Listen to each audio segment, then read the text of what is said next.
If your biggest challenge wasn't a puzzle, but the world's perception of you, then you might understand Jenna Carter, a 28-year-old woman who moved through the bustling Gilded Bean Café with the quiet precision of a shadow. Her dark hair was pulled into a tight ponytail, her apron faintly stained with espresso, and her hazel eyes, though warm, cloaked a guarded soul. To the café's patrons, tech moguls plotting their next unicorn, socialites sipping $12 lattes, tourists snapping photos of artisanal foam, she was simply Jenna, the waitress who never forgot an order. Oat milk cappuccino, no foam, double espresso, extra hot matcha latte with a whisper of agave, she'd recite, a practiced smile masking a mind that never stopped turning. Her brilliance, forged in solitude, was tempered by a lifetime of being overlooked. Jenna's childhood was a jagged tapestry of foster homes, each one colder than the last. Shuffled from family to family in the Bay Area's sprawling foster system, she learned early to hide her gifts, to blend into the background, to survive. At 9, she'd found a Rubik's Cube in a foster home's neglected toy bin. Its stickers peeling but its logic pristine, she solved it in days, her small hands trembling with excitement as the colors aligned, offering a fleeting sense of control in a world that offered none. By 12, she was solving it blindfolded, her fingers dancing over the plastic squares as she visualized the patterns. Each twist was a rebellion against the chaos of her life. Puzzles became her sanctuary, a realm where she could tame disorder, where she could dictate the outcome. In a childhood marked by neglect, where foster parents saw her as a paycheck and social workers forgot her name, the cube was her defiance, her proof that she was more than the world's dismissal. Now living in a cramped studio in San Francisco's Tenderloin, Jenna scraped by on tips and dreams she'd buried long ago. Her apartment was a single room with peeling paint, a sagging mattress, and a wobbly kitchen table where she spent her nights with a Rubik's Cube, twisting and turning until the weight of her day lifted. The click of the cube was a rhythm that grounded her, a reminder that she could solve anything if she focused. She'd once dreamed of studying mathematics, of decoding the world's patterns, perhaps working in cryptography or data science to unravel the secrets hidden in numbers. But those dreams had been ground down by reality, rent, utility bills, the relentless grind of survival. The Gilded Bean was her stage, but she played the role of the invisible, serving coffee to people who never looked twice. The café was a microcosm of San Francisco's elite, its sleek decor and overpriced menu a magnet for the city's power players. Jenna knew their rhythms, the startup founder who tipped in crypto, boasting about his latest app, the influencer who staged her oat milk latte for Instagram, oblivious to the world beyond her screen, the venture capitalist who barked orders without meeting her eyes, his mind already on the next deal. She listened to their conversations, mergers, startups, bets, her sharp mind cataloging details she'd never use. That morning, the café buzzed with talk of a local Rubik's Cube competition, a fundraiser for a STEM scholarship at a community center in the Mission District. The mention stirred something in Jenna, a flicker of the girl who'd once believed she could be a mathematician, who'd spent nights under a flashlight solving equations in stolen notebooks, dreaming of a future where her mind could shine. But dreams like that didn't pay the electric bill, and she pushed the thought aside, focusing on the carafe she was refilling. As she wiped down the counter, a voice broke through the hum. A Rubik's Cube competition? That's child's play. The speaker was Ethan Hayes, a billionaire investor notorious for his high-risk ventures and love of spectacle. His tailored suit gleamed under the café's lights, his dark hair slicked back, his eyes sharp with the kind of arrogance that came from always winning. He was talking to Mr. Henderson, a regular who always ordered black coffee and tipped in loose change, leaving Jenna to fish quarters from the counter. I solved one in high school, Ethan boasted, his voice loud enough to draw attention, a performer commanding his stage. Took me a week, but I got it. Anyone can do it with enough time. Mr. Henderson chuckled, swirling his coffee. These kids are faster. Some do it in seconds. It's a whole different game now. Ethan's gaze swept the room, landing on Jenna like a spotlight. Seconds? Please. Bet you $100 your average nobody couldn't solve one at all. He pointed at Jenna, his smirk sharp as a blade. Like her, the waitress. No way she's ever touched one. The words hit like a punch, but Jenna kept her face neutral, her hands moving methodically over the counter. She was used to being underestimated, by foster parents who saw her as a burden, by teachers who dismissed her as not college material because she didn't have a stable address, by customers who didn't bother to learn her name. But something in Ethan's tone, the casual cruelty of it, lit a spark in her chest. She glanced at the Rubik's Cube on the counter, left by a customer practicing for the competition. Its colors were a chaotic mess, but to Jenna, they were a challenge she'd conquered countless times. Her fingers twitched, itching to pick it up, to show him just how wrong he was. Mr. Henderson leaned back, grinning, sensing a game. "You're on, Hayes. $500 says she can't do it in 5 minutes. Jenna's pulse quickened. The cafe's eyes were on her now, turning her from background noise to center stage. She wasn't just a waitress anymore, she was a challenge, a bet, a spectacle. The weight of their stares pressed against her, but so did the weight of her past, all those years of being overlooked, dismissed, forgotten. She was done being invisible. "Make it 1,000, she said, her voice steady despite the knot in her stomach. "And I'll do it blindfolded." The room went still, the air charged with anticipation, as if the cafe itself was holding its breath. Ethan's smirk faltered for a split second, then widened as if he'd stumbled into a game he couldn't lose. "Blindfolded," he said, his voice dripping with amusement, loud enough for the crowd to hear. "You're serious?" Jenna met his gaze, her hazel eyes unyielding, a fire burning behind them that no one had ever noticed before. "Dead serious." The showdown. The challenge spread through the gilded beam like wildfire, igniting whispers and drawing a crowd that spilled out onto the sidewalk. By noon, the cafe was packed.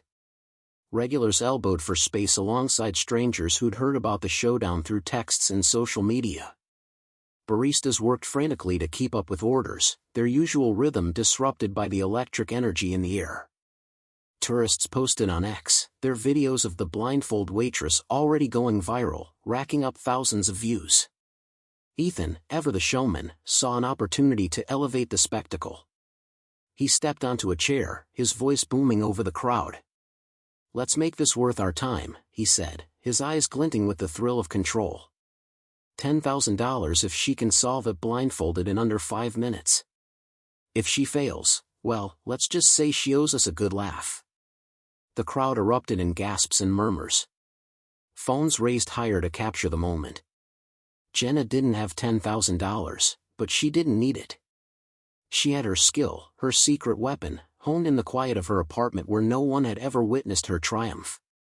She'd solved cubes blindfolded countless times, her fingers moving with a precision that felt like magic, her mind mapping patterns no one else could see. But this was different, public, exposed. The weight of the crowd's eyes pressed against her, and the stakes were higher than money. This was about proving something, not just to Ethan or the crowd, but to herself, the girl who'd been invisible her whole life, who'd fought to survive a world that didn't care. Carlos, the cafe's weary manager who'd always treated Jenna like a younger sister, pulled her aside behind the espresso machine. His brow was furrowed, his voice low with concern. "You sure about this, Jen? Hayes is a shark. He doesn't make bets he thinks he'll lose. And this crowd," he gestured to the packed cafe, "they're not here to see you win. They're here for a show." Jenna nodded, her jaw tight, her hands steady despite the storm in her chest. "I've got this, Carlos. I've been doing this for years. This is my stage now." He studied her for a moment, his eyes searching hers. He'd seen her work long shifts without complaint, handle rude customers with grace, stay late to clean up spills no one else noticed, but this was different, to leap into the unknown. He handed her a black cloth to use as a blindfold, his voice softening. "All right, Jen.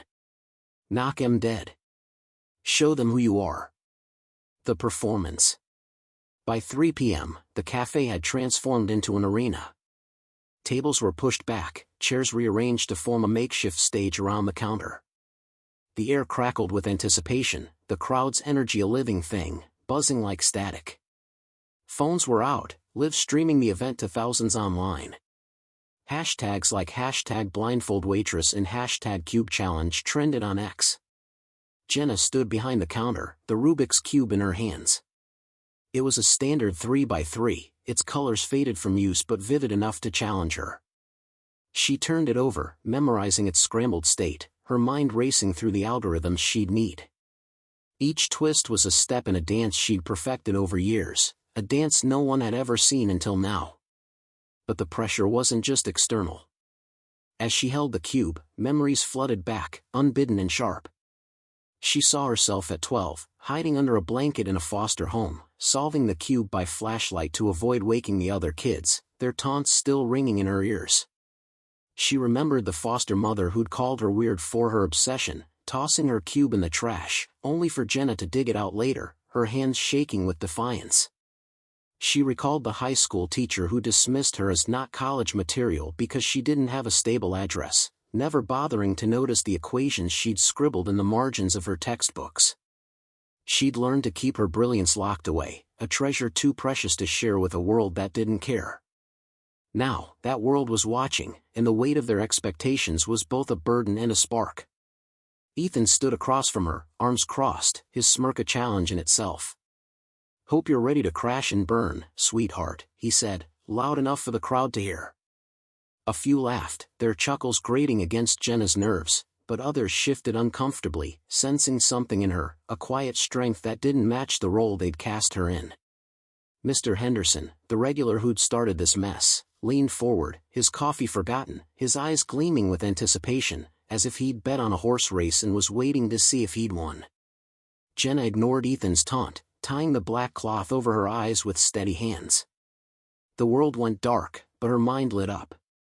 The cube's colors vivid in her memory. The crowd's murmurs faded, replaced by the rhythm of her breath, the click of the cube's plastic. Her fingers moved with precision, twisting and turning, executing the algorithms she'd memorized as a teenager. Red to blue, green to white. Each move a step toward order. She could feel the crowd's energy, the weight of their doubt and curiosity. But she pushed it aside, focusing on the puzzle. This was her domain, her sanctuary, where she was in control. The crowd watched, transfixed, as the blindfolded waitress worked the cube with an almost eerie calm. Some whispered to each other, others held their breath, their phones capturing every twist. Mr. Henderson leaned forward, his coffee forgotten, his jaw tight with anticipation. Even Ethan's smirk wavered, a flicker of doubt crossing his face as the seconds ticked by. At 4 minutes, Jenna paused, her hands still, the cube half-solved in her mind's eye. The room was silent, the tension palpable, a collective heartbeat waiting to break. Then, with a final twist, she pulled off the blindfold and held up the cube. Every side was perfect, red, blue, green, yellow, white, orange. The café erupted. Cheers and applause shaking the walls, a tidal wave of sound that crashed over Jenna. Strangers clapped her on the back. Regulars shouted her name. And the phones kept rolling, the moment immortalized online. Jenna stood there, heart racing, the cube still in her hands, its weight grounding her. For the first time in her life, she felt seen, not as a waitress, not as a foster kid, but as Jenna Carter, the woman who just turned chaos into order. Ethan stared at the cube, then at her, his jaw tight, his usual charm replaced by something unreadable, shock, perhaps, or grudging respect. For a moment, he was silent, the crowd's cheers drowning out his presence. Then he forced a laugh, clapping slowly, his eyes locked on hers. "Well, damn," he said, his voice carrying a hint of something new.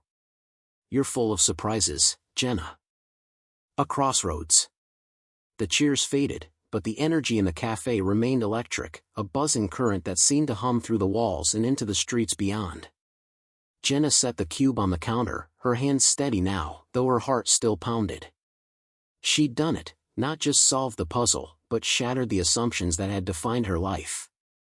The crowd surrounded her, some clapping her on the back, others filming her for their social media feeds, her name trending on X as the blindfold waitress, the video racking up millions of views.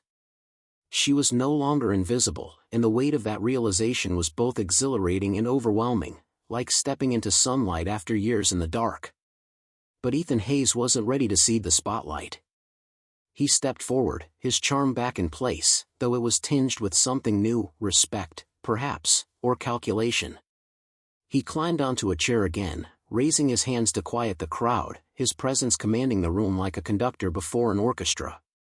"All right, Jenna," he said, his voice smooth as silk but deliberate, carrying over the murmurs. "You've got talent. Real talent.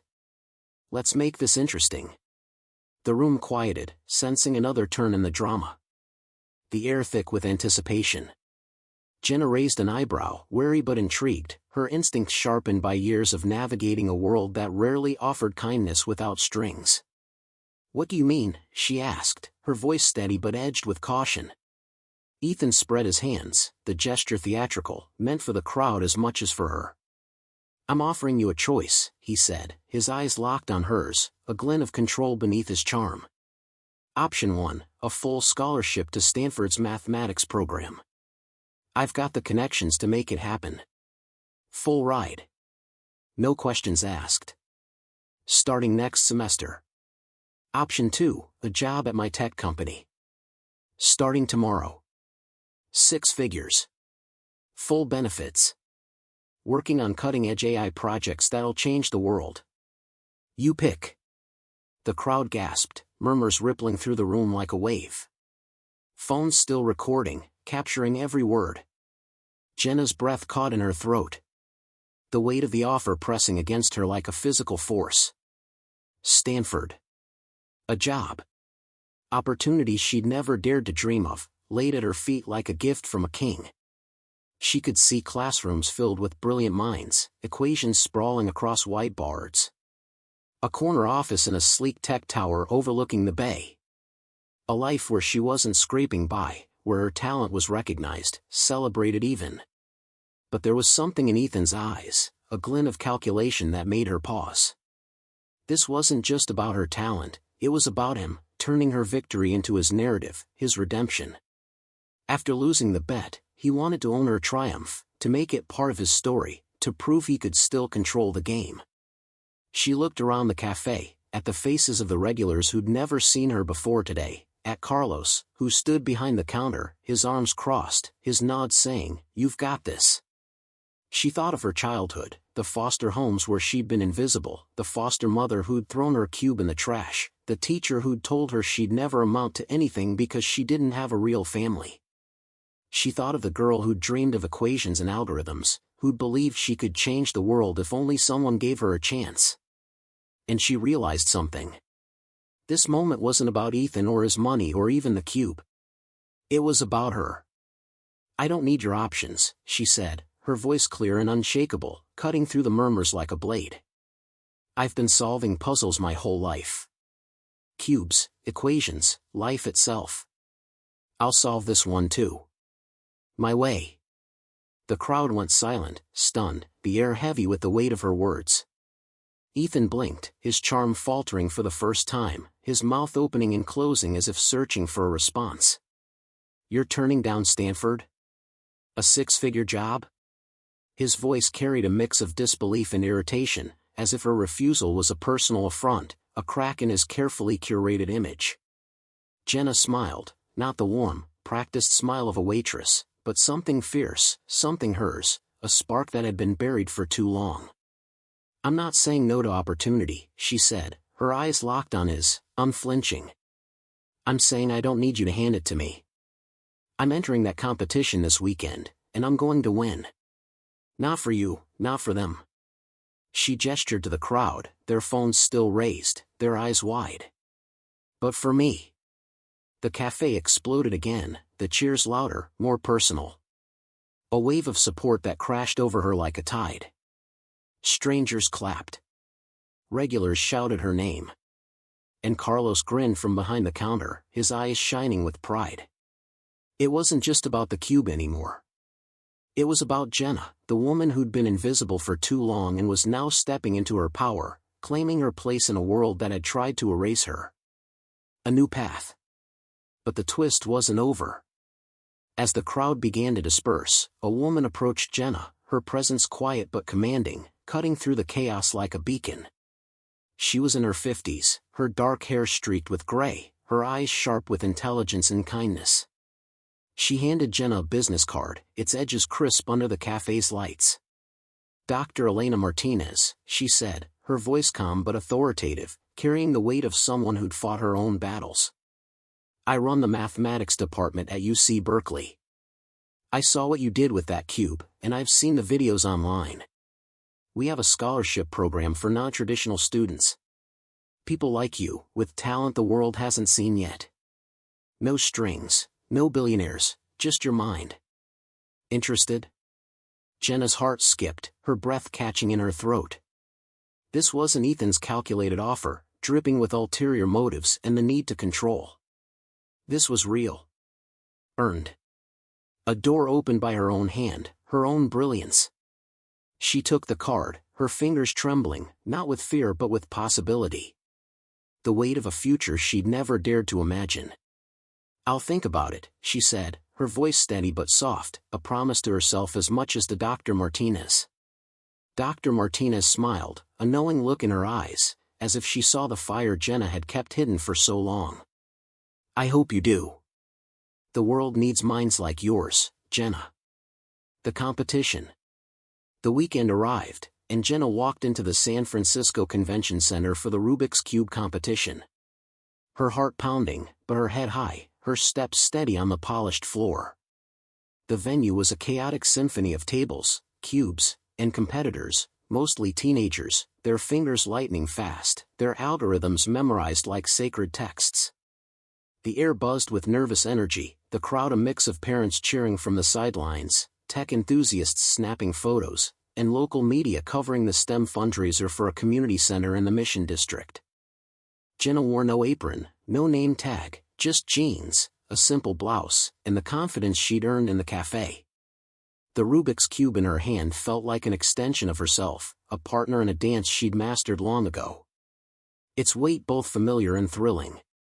The competition was a crucible, a test of skill and nerve that pushed Jenna to her limits. She faced solvers half her age, their speed daunting, their focus razor-sharp. She watched a 15-year-old from Palo Alto solve a 3x3 cube in 7.2 seconds, his hands a blur, the crowd gasping at his precision. Another competitor, a shy girl with braces and a nervous smile, solved her cube in under a minute, her face lighting up as her parents cheered from the stands, their pride palpable. Jenna felt a pang of envy, not for their skill, but for the support they had, the families who believed in them, who'd driven them to practices and bought them new cubes. She'd never had that. Her foster families had barely noticed her, let alone encouraged her. But she pushed the thought aside, focusing on the cube in her hands. This wasn't about them. It was about her. In the preliminary rounds, Jenna held her own. Her time's competitive but not dominant. She solved the 3x3 cube in 12 seconds, fast enough to advance to the semifinals but not to lead the pack. The crowd noticed her, though, not because of her speed, but because of her story. Whispers of the Blindfold waitress had spread, fueled by the viral videos from the Gilded Bean, which had now amassed over 10 million views on X. Spectators watched her with curiosity, some with admiration, others with skepticism, wondering if her cafe performance was a fluke. She ignored them, her focus on the cube, on the patterns she knew better than her own heartbeat. Each solve was a step toward proving herself, not to the crowd, but to the girl inside her who'd never been given a chance. The blindfolded event was her moment, the one she'd been preparing for her whole life. She took the stage, the crowd a blur beyond the black cloth she tied over her eyes. The cube was scrambled by a judge, its colors a mystery to everyone but her. She held it, her fingers tracing its surface, memorizing its state in seconds, her mind mapping the algorithms she'd need. The world went dark, but her mind lit up, the cube's colors vivid in her memory, red, blue, green, yellow, white, orange, a puzzle only she could see. Her fingers moved with calm precision, executing algorithms she'd practiced in the dark of her apartment, in the dark of her life. Red to blue, green to white, each twist a step toward order, each click a defiance of the chaos that had once defined her. The crowd was silent, their breath held as her hands danced over the cube. Some leaned forward, others clutched their phones, capturing every moment. The judge watched closely, his stopwatch ticking. At 4 minutes and 52 seconds, Jenna paused, her hands still, the cube half-solved in her mind's eye. The room was a vacuum, the tension palpable, a collective heartbeat waiting to break. Then, with a final twist, she pulled off the blindfold and held up the cube. Every side was perfect: red, blue, green, yellow, white, orange. The crowd roared, their applause shaking the room, a tidal wave of sound that crashed over Jenna. Her chest swelled with pride, not just for the solve, but for what it represented. She'd done this on her terms, without Ethan's money or anyone's permission. She didn't win the competition, third place went to the 15-year-old prodigy from Palo Alto. But the applause she received felt like a victory, a validation of the girl who'd solved puzzles in the dark. Scouts from tech companies and universities approached her afterward, their business cards piling up in her hands. A recruiter from a cryptography firm pressed a card into her palm, saying, "We need people who can think like you. Call us." A professor from Stanford, not connected to Ethan, invited her to audit a course in advanced algorithms. A startup founder offered her a role in data analysis, his eyes gleaming with the promise of stock options. She took the cards, promising nothing but keeping her options open, her mind already turning over the possibilities. From invisible to indispensable. Back at the Gilded Bean, life began to shift. Jenna enrolled in night classes at a community college, diving into mathematics and computer science with a hunger she hadn't felt since she was a teenager. The classes were grueling, the math complex, the coding assignments relentless. But she thrived, her mind soaking up equations and syntax like a sponge. She kept her job at the café, needing the income to cover rent, but now she carried herself differently, her smile less guarded, her presence undeniable. The regulars noticed the change. Mr. Henderson, the coffee-drinking instigator, started asking her about algorithms, his usual gruffness replaced by genuine curiosity, as if he was seeing her for the first time. The influencer who'd once ignored her now asked for a selfie, calling her an inspiration and tagging her in posts that got thousands of likes. Even the venture capitalist who never looked up from his phone began tipping better, muttering, "Didn't know you had that in you," as he handed her a $20. One evening, as Jenna closed the cafe, wiping down the counter under the dim glow of the overhead lights, Carlos handed her a small package wrapped in brown paper. "From the staff," he said, grinning, his eyes crinkling with pride. Inside was a brand new Rubik's Cube, its colors gleaming, its stickers pristine. "We're proud of you, Jen. You're going places." Jenna's throat tightened, her eyes stinging with tears she hadn't expected. She'd spent so long being invisible. But now she was seen, not just for her talent, but for her resilience, her fire. She took the cube home, setting it on her kitchen table beside Dr. Martinez's card, its edges worn from being carried in her pocket. That night, she didn't solve the cube. Instead, she sat with a notebook, sketching equations, writing snippets of code, dreaming of a future she was building piece by piece. She thought of the competition, of the crowd's cheers, of the moment she'd stood up to Ethan.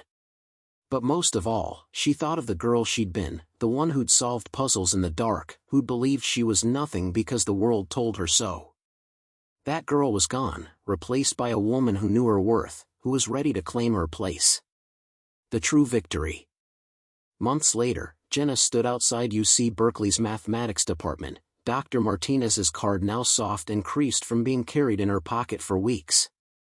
She'd applied for the scholarship, pouring her heart into an essay that wasn't just about the cube, but about her journey, the foster homes where she'd been invisible, the loneliness that had clung to her like a shadow, the dreams she'd fought to keep alive despite a world that tried to snuff them out. She'd written about the nights she'd solved equations by flashlight, the teachers who'd dismissed her, the foster parents who'd seen her as a burden. She'd written about the cafe, the bet, the moment she'd stepped into the light. The essay had been raw, honest, a puzzle of words that laid her soul bare. She'd been accepted, full ride, no strings attached, the news arriving in a simple email that felt like a key unlocking a door she'd thought was sealed shut forever. The first day of classes was a whirlwind, a collision of nerves and possibility. The lecture halls were filled with students who'd had every advantage: private tutors, stable homes, parents who'd mapped their paths to success with precision. Jenna felt out of place, her second-hand backpack and faded jeans a stark contrast to their polished confidence, their laptops gleaming with the latest tech. She sat in the back, her notebook open, her pen trembling slightly as the professor, a weary man with glasses and a rapid-fire delivery, scribbled equations on the board. The math was complex, the concepts dense, but Jenna's mind locked onto them, her years of solving puzzles giving her an edge. When the professor posed a problem, a sequence requiring pattern recognition and a creative leap, Jenna's hand shot up, surprising even herself. Her answer was correct, elegant, and the room turned to look at her, not with pity or judgment, but with respect, their eyes seeing her for the first time. Her nights became a delicate dance of classes, work, and study, her life a balance of ambition and exhaustion. She thrived in the challenge, her mind alive with possibilities. She joined a study group, her peers initially skeptical of the waitress who solved a cube blindfolded, but soon seeking her input on proofs and algorithms, her insights cutting through problems with a clarity they envied. One evening, a classmate, a quiet boy named Sam who'd grown up in foster care like her, shared his own story over coffee at a campus café. He spoke of group homes, of being told he'd never make it, of finding solace in coding the way Jenna had found it in puzzles. They bonded over their shared resilience, their determination to rewrite their futures, their refusal to let the past define them. For the first time, Jenna felt a sense of community, of connection beyond the cube, a reminder that she wasn't alone in her fight. The true resolution came not in a lecture hall or a competition, but in a quiet moment months later, when Jenna returned to her old foster neighborhood, a rundown corner of San Francisco she'd avoided for years. She stood outside the house where she'd first solved a Rubik's Cube, its peeling paint and sagging porch unchanged, a relic of the pain she'd carried for so long. Memories flooded back, the nights she'd hidden under a blanket, solving the cube by flashlight to avoid waking the other kids, their taunts still ringing in her ears. The foster mother who'd called her weird for her obsession, tossing her cube in the trash, only for Jenna to dig it out later, her hands shaking with defiance. The loneliness that had clung to her like a shadow, whispering that she was nothing. She'd been a scared, invisible girl then, hiding her talent from a world that didn't care. Now, she was different. Not because of a scholarship or a cube, but because she'd claimed her worth. Piece by piece, twist by twist. She pulled the new Rubik's Cube from her bag, its colors gleaming in the fading light of the evening. She didn't solve it. Instead, she left it on the porch, a gift for the next kid who needed an escape, a spark, a reminder that they were more than the world's dismissal. As she walked away, tears pricked her eyes, not from sadness, but from the weight of her journey, the realization of how far she'd come. She thought of the café, the competition, the moment she'd stood up to Ethan Hayes, his smirk fading under the weight of her triumph. She thought of Dr. Martinez's card, of the lecture hall where she'd found her place, of Sam's quiet smile as they'd shared their stories over coffee. She thought of the girl she'd been and the woman she'd become. Jenna's greatest victory wasn't the scholarship or the competition or even the moment she'd stunned Ethan Hayes in a room full of strangers. It was the quiet, unshakable realization that her worth had never depended on anyone's validation, not Ethan's, not the crowd's, not the foster system's. Her talent, her resilience, her mind, they were hers, forged in the dark, now shining in the light. She was no longer the girl who'd solved puzzles to escape. She was a woman who solved problems to build, who was crafting a future with every equation, every line of code, every step forward. As she looked out at the city lights from her apartment window, the new Rubik's Cube on her table, she smiled a real smile, not the one she'd worn for tips, but one born of pride and possibility. She opened her notebook, sketching equations that might one day decrypt data, optimize systems, or change the world in ways she was only beginning to imagine.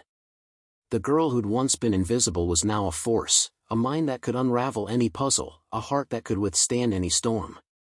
And as she closed her notebook, the city lights twinkling like stars beyond her window, she knew this was only the beginning. Her life was a puzzle, and she was ready to solve it all, twist by twist. Jenna Carter. Puzzle solver. Code breaker. World changer. Her greatest challenge wasn't a puzzle, but the world's perception of her. She solved that too.